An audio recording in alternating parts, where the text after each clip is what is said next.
Red rose. One beautiful spring day a red rose blossomed in a forest. As the rose looked around, a pine tree nearby said, "What a beautiful flower. I wish I was that lovely."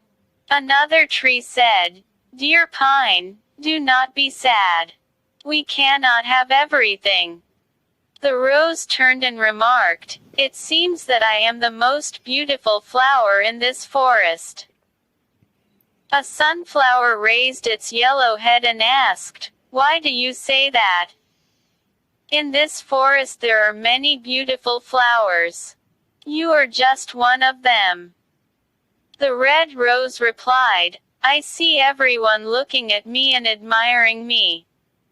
Then the rose looked at a cactus and said, "Look at that ugly plant full of thorns."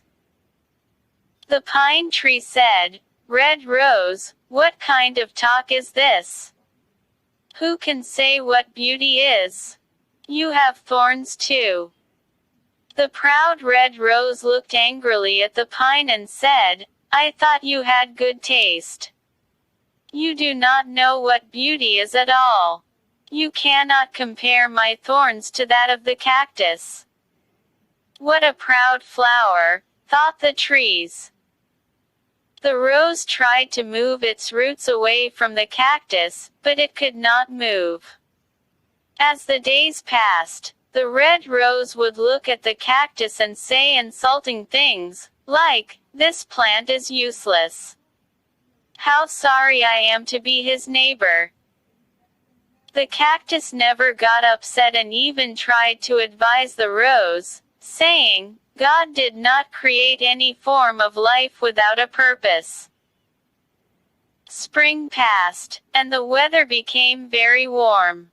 Life became difficult in the forest, as there was no rain.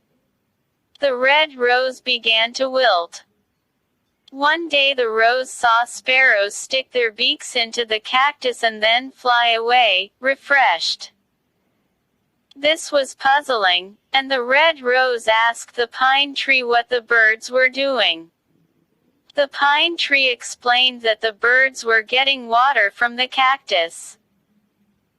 "Does it not hurt when they make holes?" asked the rose.